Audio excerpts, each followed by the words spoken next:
Patna high court ने बिहार सरकार के आरक्षण सीमा बढ़ाए जाने के फैसले को खारिज कर दिया है।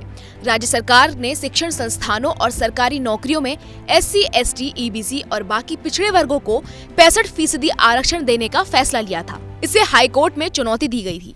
याचिकाओं की सुनवाई पूरी करने के बाद इसे रद्द किया गया है। पटना हाईकोर्ट में गौरव कुमार और कई और लोगों की तरफ से दायर याचिकाओं पर सुनवाई पूरी कर फैसला सुरक्षित रखा गया था। 11 मार्च 2024 को सुनवाई पूरी हुई थी, जिसे आज सुनाया गया है। चीफ जस्टिस के वी चंद्रन की खंडपीठ गौरव कुमार और अन्य याचिकाओं पर लंबी सुनवाई हुई थी। मुख्यमंत्री नीतीश कुमार ने 7 नवंबर 2023 को विधानसभा में इसकी घोषणा की थी कि सरकार बिहार में आरक्षण के दायरे को बढ़ाएगी। 50% से इसे 65 या उसके ऊपर ले जाएंगे। सरकार कुल आरक्षण 60% से बढ़ाकर 75% करेगी। मुख्यमंत्री के ऐलान के तुरंत बाद कैबिनेट की मीटिंग बुलाई गई थी।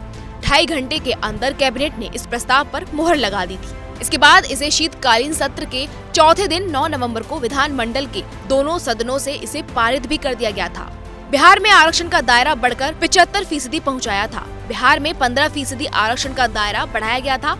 नौकरी और शिक्षण संस्थानों में SC, ST, EBC, OBC को अब 65% आरक्षण का लाभ देने का प्रावधान दिया गया था। बिहार सरकार के बजट प्रकाशित करने के बाद यह लागू हुआ था। बिहार विधानसभा के शीतकालीन सत्र के चौथे दिन 9 नवंबर 2023 को आरक्षण संशोधन विधेयक 2023 पेश हुआ। दोनों सदन में सर्वसम्मति से पास किया। इसमें आरक्षण का दायरा बढ़ाकर 75% करने का प्रावधान है।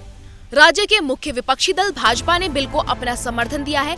दिल्ली से आते ही राज्यपाल आर्लेकर ने रिजर्वेशन बिल 2023 पर मुहर लगा दी थी। पटना हाईकोर्ट में न्यू रिजर्वेशन बिल की चुनौती देने वाली याचिका पर सुनवाई के दौरान चीफ जस्टिस की बेंच ने राज्य सरकार को 12 जनवरी तक जवाब देने को कहा था।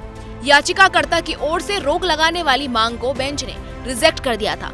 याचिकाकर्ता ने नए आरक्षण बिल को गैर संवैधानिक बताते हुए इस पर रोक लगाने की मांग की थी। चीफ जस्टिस ने सुनवाई करते हुए कहा था कि फिलहाल इस बिल पर रोक नहीं लगाई जा सकती। अदालत ने बिहार सरकार से अपना पक्ष रखने के लिए जवाब दाखिल करने का आदेश दिया था। इसके बाद कोर्ट के फैसला सुनाने की बात कही थी। याचिकाकर्ता की ओर से कहा गया था कि ये समानता के अधिकार का उल्लंघन है, क्योंकि राज्य सरकार ने जाति आधारित गणना की। इसके आधार पर आरक्षण का दायरा बढ़ाया, जबकि सामाजिक और शैक्षणिक आधार पर बढ़ाना चाहिए था।